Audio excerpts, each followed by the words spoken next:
The 749R wasn't in bad shape.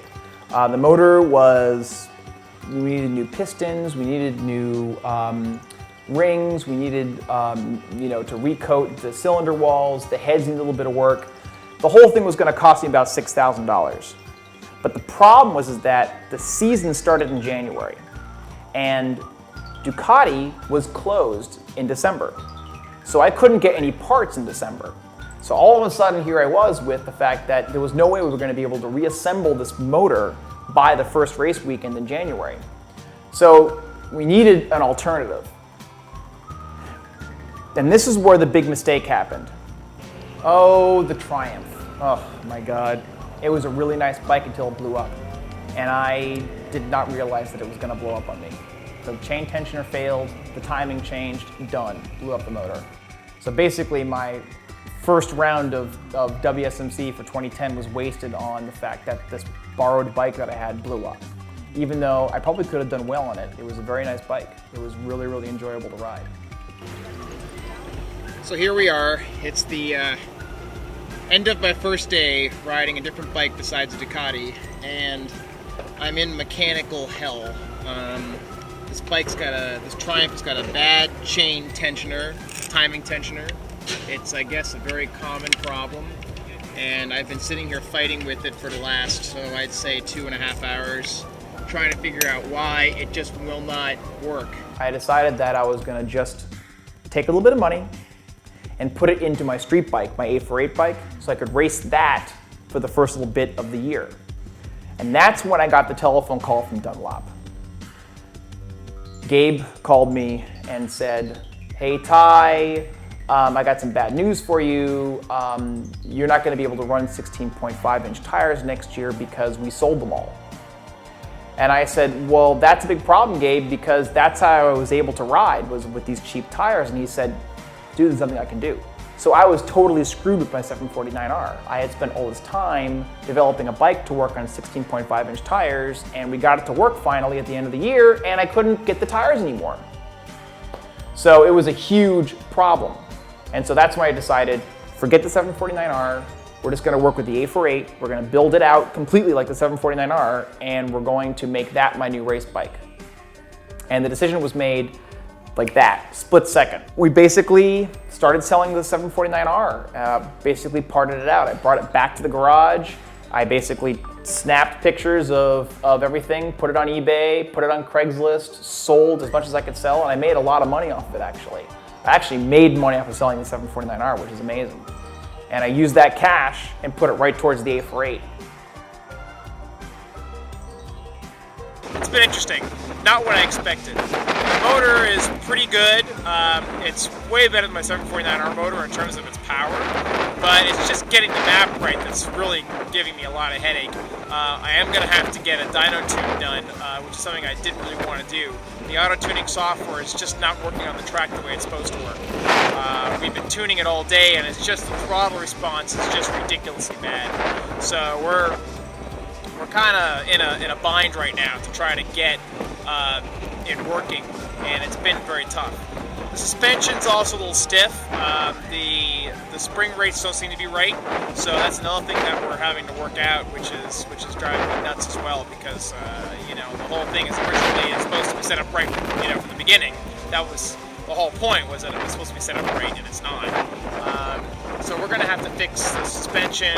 We're going to have to get the mapping done. Here I was with a brand new bike. The suspension was way too stiff. The wind was blowing like crazy. The motor was not running very well at all. We had tons of mapping issues with the fuel mapping. I couldn't get the thing to work at all the first day. And it wasn't until the end of the second day, which was Saturday, that we actually got it working enough to actually ride it.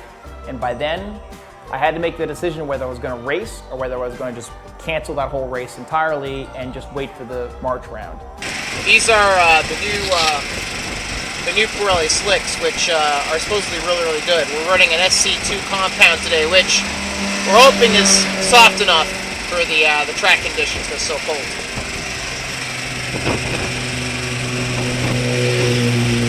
I can't win a race on this bike, and the only way that I can be successful in racing is to win. So I bailed on the whole thing entirely. I said, forget it. I'll just wait till the March round when I can ride the bike. It's not the first day on the bike that I expected to play that much. March 19th, 2010 is a day that'll live in infamy. It's the day that I finally got the A48 to work, and it's the day that changed my life forever.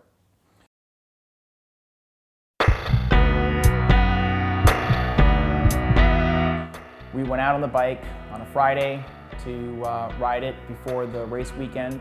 I was debating racing it at all, but it went very well. And I was doing session after session, dropping my times and dropping my times and dropping my times until I came in towards the end of the day, and I said to Ed, Ed, just change one thing. And we made one small change, and I went out and I just went for it. And the first lap was a warm-up lap, but the second lap I did the quickest lap time ever at Willow Springs that I'd ever done on any bike. And the third lap, I went through corner one very, very fast, and I got into corner two, and I felt so comfortable with the bike that I didn't feel like I needed to actually lean off the bike in corner two. I felt like I could just stay on the bike and just twist a little bit and stay on the throttle and then brake. And I just stayed in throttle, and the front wiggled once, and then it was gone.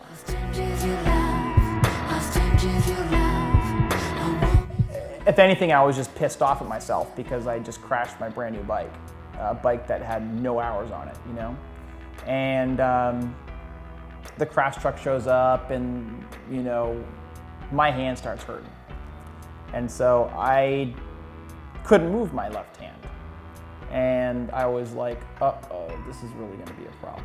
Sure enough, my metacarpal right here on my hand was all damaged and was not in position. And this finger and this finger wouldn't move at all.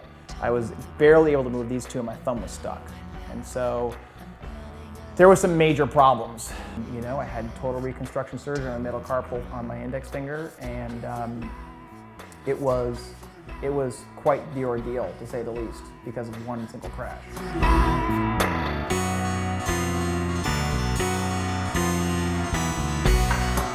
I got my cast off in June of 2010, and my doctor basically said, look, you're not going to be able to ride a bike for a long time because the rehab is going to be huge. And I couldn't move my hand at all when I got my cast off.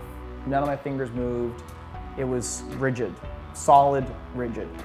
And it took me 2 months worth of physical therapy and a lot of patience working with my fingers to get them to move again at all. And the first thing I did when my hand was good enough to ride was I got on my dirt bike and I started riding. It's been a very interesting last couple of weeks, just trying to get back on a bike again and really get at it. And it's been going very well. I've learned more in the last week than I have learned since I started riding at all. And the excitement of going into motocross instead of doing my usual road racing routine, I think is what's enabling me to really break out of the mold that I was in previously. Just using the left hand and squeezing and using the clutch and all that stuff has slowly brought my fingers back to life again. But it's been a very, very long road, and I still have a long way to go. I basically finished parting out the A48 in July of 2010. It wasn't necessarily because I wanted to, it was because I have no reason to be in it right now. You know, my passion for road racing and my passion for racing in general still exists. I will road race again, but right now there's no reason to have a bunch of parts sitting around my house that I'm never going to use. So I basically said, take all this stuff, get rid of it, and let's move forward with my life.